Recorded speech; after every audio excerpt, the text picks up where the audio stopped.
የሰሜን ሸዋ ሀገረ ስብከት ሊቀ ጳጳስ ብፁዕ አቡነ ቀለሚንጦስ በአረርቲ ደብረገነት ቅድስት ማርያም ቤተክርስቲያን የእንጨት ርብራብ ተደርምሶ ሕይወታቸውን ላጡ ምዕመናን የተሰማቸውን ጥልቅ ሐዘን ገለጹ።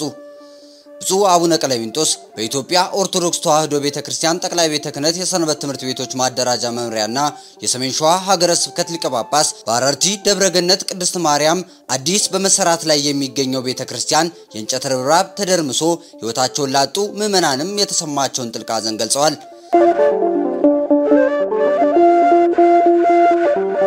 በሰሜን ሸዋ ዞን በምንጃር ሸንኮራ ወረዳ በአረርቲ ከተማ የደብረገነት ቅድስት ማርያም ቤተክርስቲያን ዓመታዊ ክብረ በዓልን አስመልክቶ ከጧቱ 1:45 ላይ እየተሰራ ያለው ቤተክርስቲያን እየተጎበኘ ባለበት ሰዓት ለፊኒሺንግ የተረበረበ እንጨት ተደርምሶ በበርካታ ምዕመናን ላይ የሞትና የአካል ጉዳት መድረሱን በመስማታችን ጥልቅ ሐዘን ተሰምቶናል ብለዋል።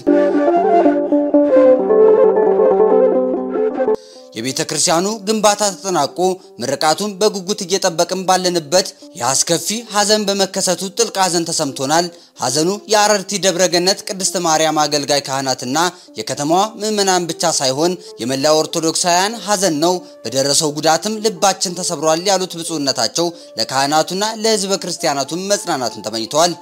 በአደጋው ሕይወታቸውን ያጡ ወገኖቻችን የቅዱሳን አምላክ ነፍሳቸውን በደጋጎች ቅዱሳን አባቶቻችን አጠገብ ያሳርፍልን።